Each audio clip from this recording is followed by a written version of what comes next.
You know, of all the amazing things that the highbrow crowd at the Davos World Economic Forum has discussed on their annual agenda of talking about what to do with us, that's us, the people they get together once a year to sit around on a stage and chat about as if we're zoo animals they've been distantly observing that are completely segregated from them somehow, maybe like on a totally different planet.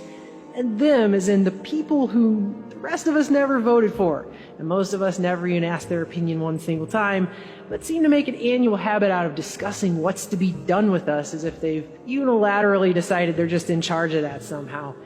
Just chatting it up over there with the finger sandwiches and the Perrier, talking about things like mind control. What we're trying to figure out is how to decode the signals of the brain. A future where elites own us through our biometric data. Control of data might enable human elites to do something even more radical than just build digital dictatorships. By hacking organisms, elites may gain the power to re-engineer the future of life itself. Maybe the most eye-popping thing that we've personally heard over the years is this concept that in a few years from now, actually, we're all going to just own nothing and like it. On a quick aside, I don't know if you've seen what's happening out there with inflation, but the cost of living has gone to face-palming your head through a cactus level of insane. Wall Street Journal and others are publishing stories about how entire neighborhoods of single-family homes are being bought up at 20% over cost, to either be turned into renter blocks or to sit around empty with price tags that laughingly price the average person just right the hell out altogether. So this country is being not so slowly turned into a giant land of permanent renters. I mean, here we've seen home costs go up at least threefold. And they got these dinky little houses with closets for bedrooms that shouldn't even be worth $100,000 being sold for $400,000 like the people who own them know literally no shame.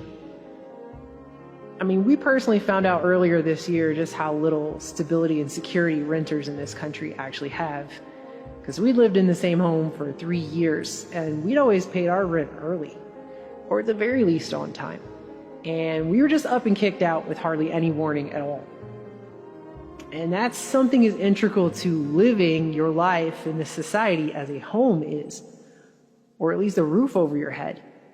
So you could probably better understand why we laughed our asses almost clear off when this Scandinavian lady gave a Wef presentation a few years ago talking about how everything is going to be rented in the future, right down to something as basic and small as a screwdriver to screw a screw into a wall.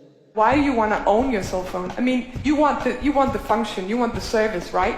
Why do you want to own a cell phone if you can just lease it?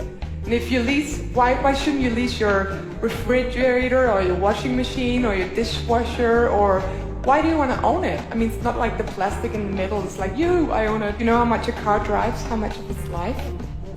4%. Or if you take a drill, it's used 15 minutes. It's not a lot, is it? And most of us, I know there are some guys here that really love to own a drill. But for the rest of us, we just want a hole in a wall, right? Why don't you want to go into a business model where the company owns it? Why don't you want to go into a business model where the company owns it? Why don't you want to go into a business model where the company owns it? I mean, yeah, why wouldn't you just want to go into a business model where you literally don't have anything at all? I mean, it's like your body. You don't really need your DNA, right? Like, you don't really need the stuff in the middle. You just want the walking, talking machine, right? So, like, why do you even need to own that? You should just let the company own it. You should just let the companies own everything. They should just be like the new monarchs of the future. We should just let them own us and everything else too, and we should literally have nothing at all, so that the power dynamic is absolutely 100% zero in our favor. That makes so much sense. That is brilliant. Why didn't we all think of that? Why didn't we all just think of being slaves to corporations? Thing is, we've been talking about the authorization future for a long time on this channel. It just isn't as sexy a topic as aliens and UFOs. So it tends to make some people's eyes glaze over. But you can really start to see it happening out there now. The future we're talking about isn't based on some one-time authorization either. At its mealy black heart, social credit is about continual reauthorization. So it'll be about the maintenance of your status. When I think about the flaming circus hoops the average person has to jump through just to qualify to rent a home here, and how prices have been continuously going up, and how even if you jump through all those hoops like an expert and get straight tens from the Olympic judging committee watching your performance, they could still kick you out on the street at the end anyway for whatever arbitrary reason they dream up. Then try to wrap my mind around a time when continual reauthorization will play into everything, including, I guess, the newly created privilege of being able to use a screwdriver when you need it.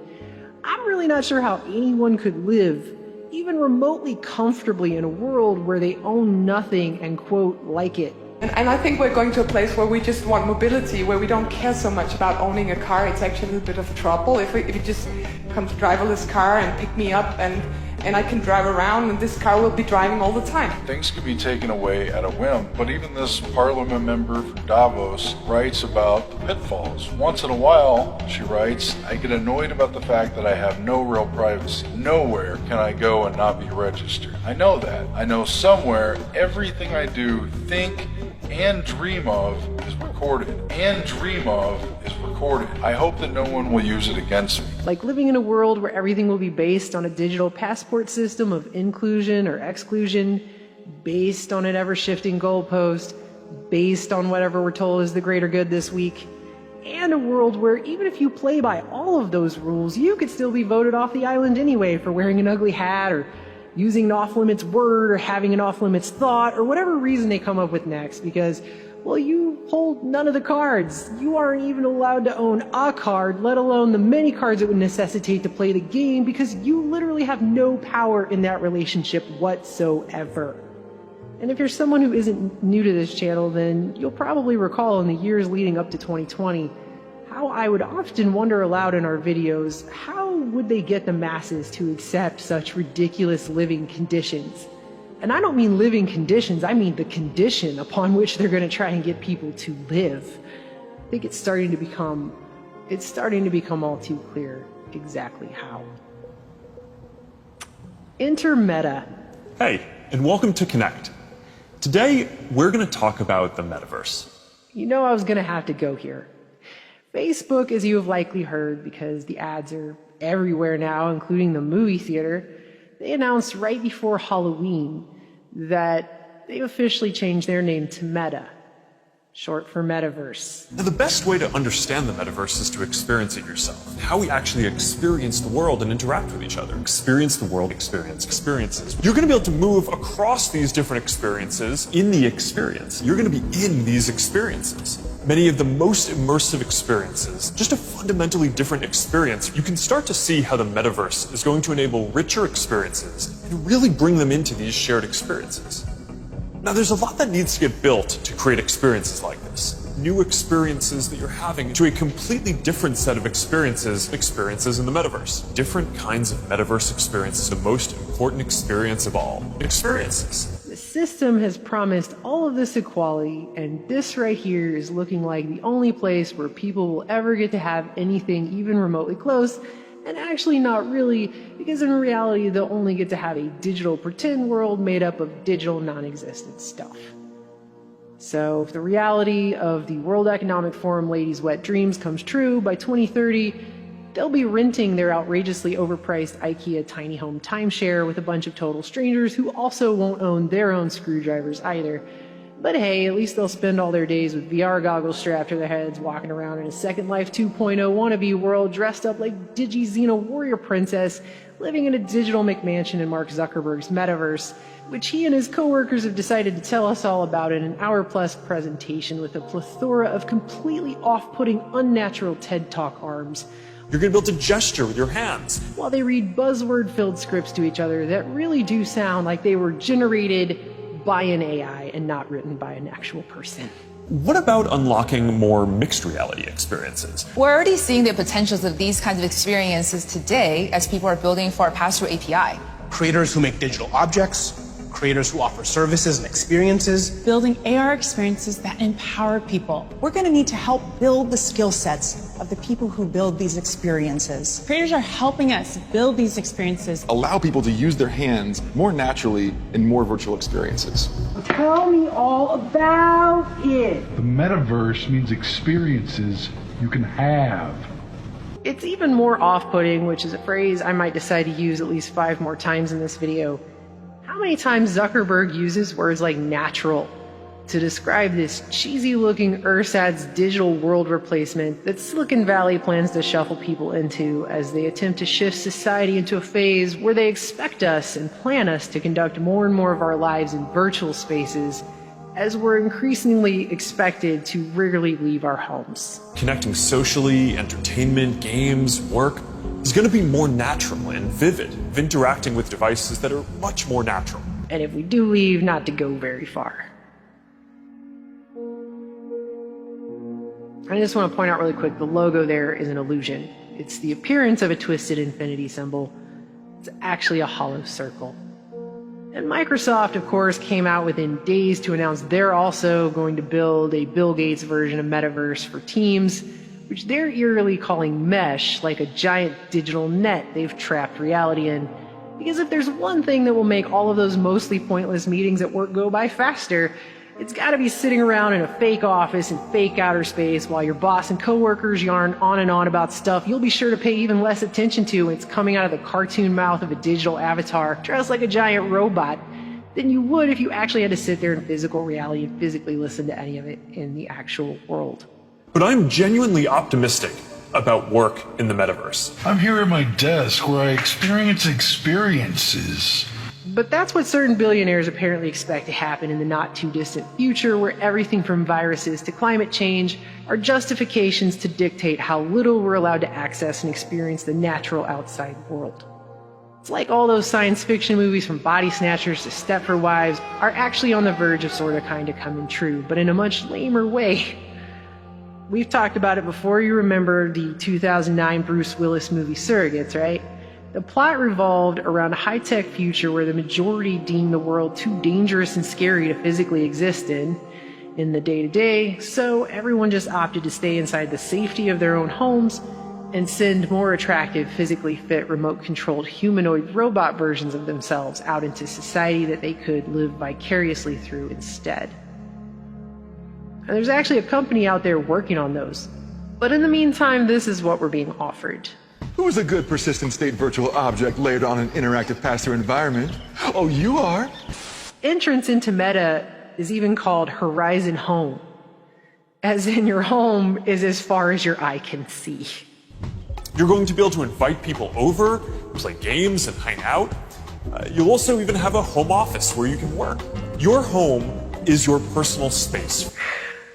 And you may be thinking to yourself, who cares? Facebook sucks. I don't have a Facebook account. I don't plan on getting one. To reflect who we are and what we hope to build, I am proud to announce that starting today, our company is now Meta. Our mission remains the same. It's still about bringing people together. But now we have a new North Star to help bring the metaverse to life. And we have a new name that reflects the full breadth of what we do and the future that we want to help build. From now on, we're going to be metaverse first, not Facebook first. That means that over time, you won't need to use Facebook to use our other services. Over time, I hope that we are seen as a metaverse company. But Bill Gates has already come out to say that within 3 years, all these virtual meetings that people are having now due to the vid are going to be happening in the metaverse. And as we've all witnessed over the course of the pandemic in the last 2 years, they can easily shift the way society conducts its business and force people to use technologies they otherwise wouldn't choose to on their own, because that's already been happening. And this is all a part of what's been deemed the Great Reset, right? The main ad for Meta also has that theme, the Great Reset theme, the death and rebirth of society at large, symbolically written all over it. I used to love studying classics, and the word meta comes from the Greek word meaning beyond.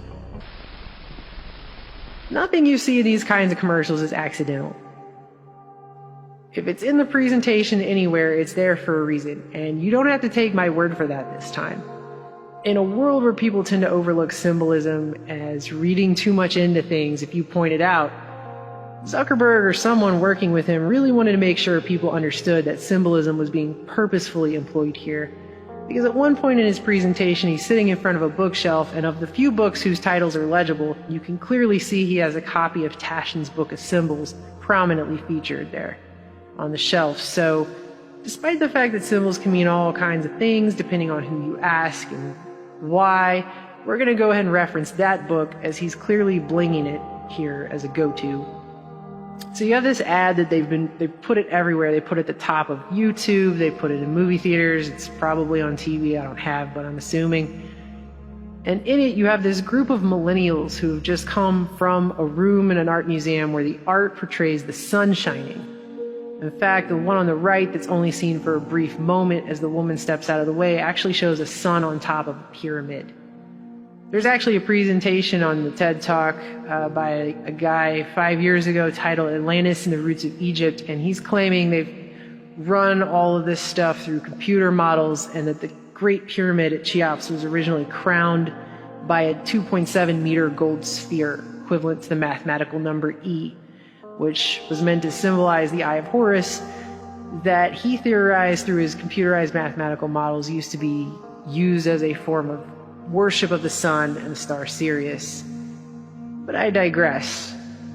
These people are mesmerized by this painting that's in front of them of a tiger attacking a buffalo. And there's some really old folk tales regarding the tiger and the buffalo.